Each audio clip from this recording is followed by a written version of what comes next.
After the event, the streets fell silent. Towns, cities were abandoned.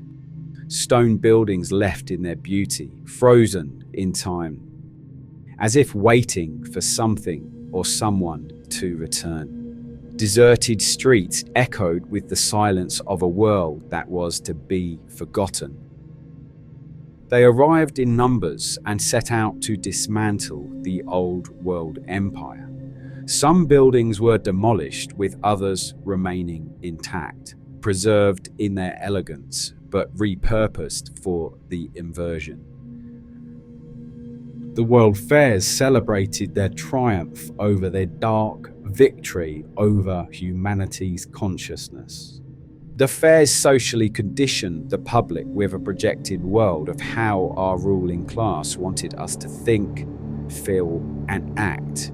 So anything that existed outside the socially sanctioned narrative was branded a myth, illusion, a fairy tale. But the true illusion was that reality was the spell cast over humanity.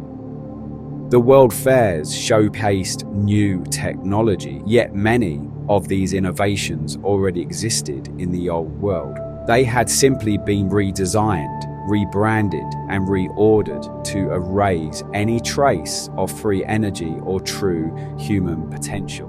When any inventor who dared to challenge the system were cast out, ridiculed, labeled madmen. Their truths were crushed, reset, buried beneath the controller's engineered destiny.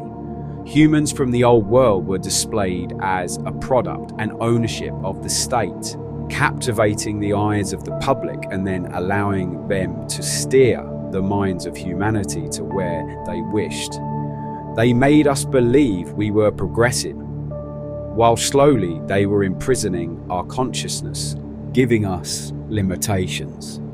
They gave us entertainment to distract us, turning us into spectators while they shaped our reality, severing our connection to spirit to cocoon us in the physical world, installing themselves as gods. Their psychosis bred a rise in mental illness. Parents were separated from infants, families fractured and broken. Pharmaceuticals were introduced as a cure, but it was never healing. It was actually reprogramming. We were conditioned to place our faith in the state, not in ourselves. The World Fairs became normalized in society, allowing us to accept modern-day slavery, brainwashing us in how we think, feel, and speak. These beautiful stone ornate structures, these healing temples, discharged from the grid and redesigned for the new order. Empty cities all over the planet, waiting to be raptured by the evil. The World Fairs usually lasted 6 months, and then most of the buildings were destroyed, demolished, and buried, with a few remaining so their control grid could be maintained.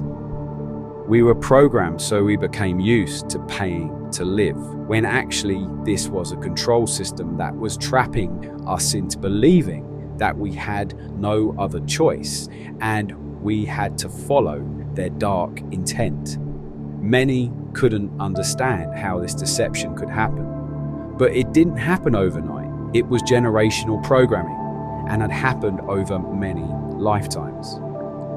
The World Fairs continued through the World Wars, with nations pretending to be enemies, but they were all part of the same order, just with different masks. But actually, they had all the same agenda. Today, the programming continues, not through the World Fairs, but through screens, televisions, and digital devices, which now serve as the altars of indoctrination.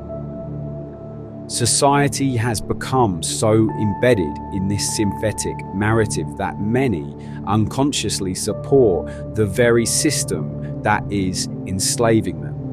But no matter how hard they pushed, they could never overthrow human consciousness, as that is a universal force in which they couldn't control, unless we allowed it, and so many did. So here we are in this moment with this new world emerging. A new consciousness is rising. The old power is going. And when it's gone, it will be us, you, me, who shape what comes next in our world.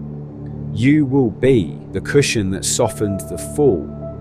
As their beliefs collapse, we will create the new foundation. A world not built on fear and control, but on awareness, truth, and spirit.